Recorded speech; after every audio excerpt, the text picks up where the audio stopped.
Today, Microsoft announced something big. Facebook released another feature that could hinder your privacy. And if you like overclocking your CPU, this article would interest you.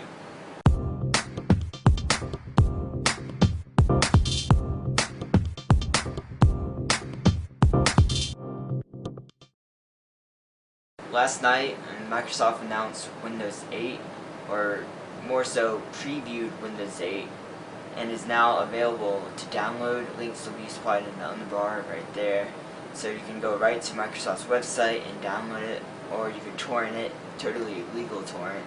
It's faster if you torrent that way. But you also, there's a slight chance somebody could taint it with a virus, very unlikely, but torrenting's faster, or you can download it directly from Microsoft's website. The links below about Windows 8. Windows 8, they were running this on netbooks of speed, 1 gig RAM, netbook Atom processor, and it ran fine. And I'm very glad of that. So no, like I was saying on Monday, I'm glad there's not any system performance hit for Windows 8. It seems like a lot of graphical features, maybe a performance increase in some areas for this operating system over Windows 7. Hopefully, very unlikely, but hopefully there aren't going to be any issues with this, crashes or anything else like that. It's also been shown that there's a new type of blue screen.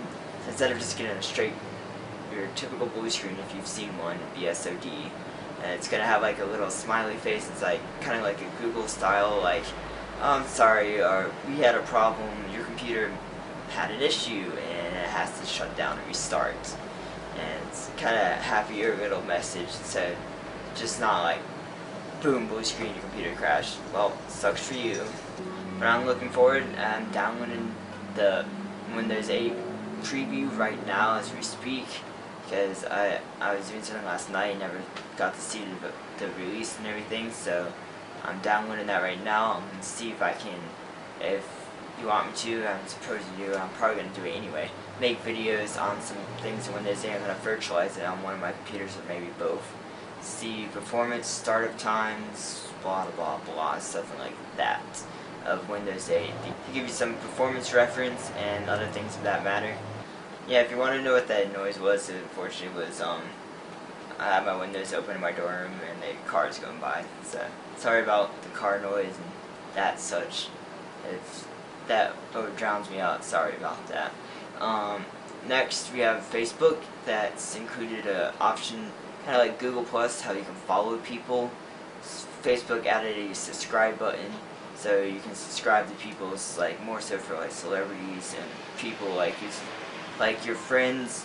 You see all their status updates, but on non-friends you cannot. But if non-friends allow to be subscribed to, you can subscribe to the status updates, and you can see non-friends status updates, but you'll not be able to see their info. That's what this does.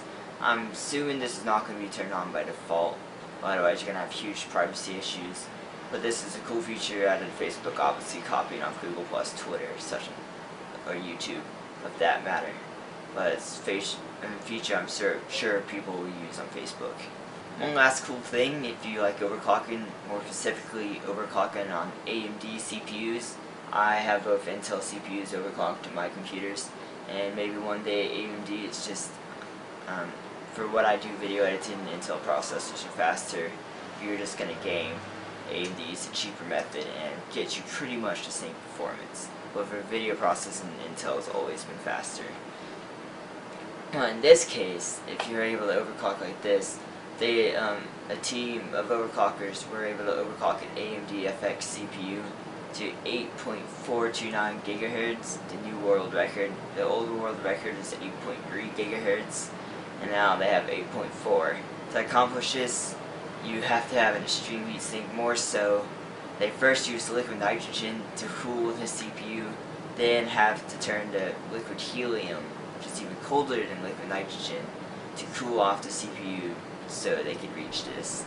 And it's just a new feat. Nothing practical, but it seems though you can even get these CPUs to 5 gigahertz on typical CPU fan coolers, the high-end ones, or water coolers. That matter, you can get the 5 gigahertz on these CPUs. Why you would want it that high? Show off, maybe. just maybe so once in a while. I don't know. It's just useless. It creates a lot of heat, a lot of power waste. Lessens the life of your components. It's not worth going that high unless you're just gonna show off like the overclock machine, honestly.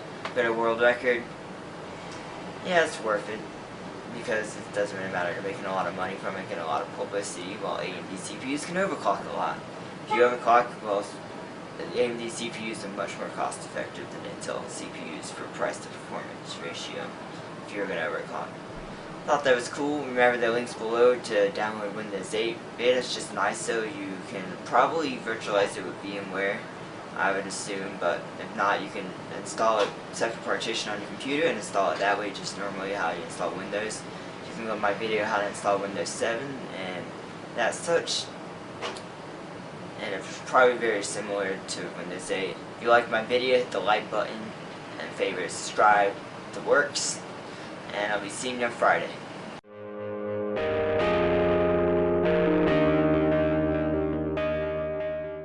Give you some performance reference.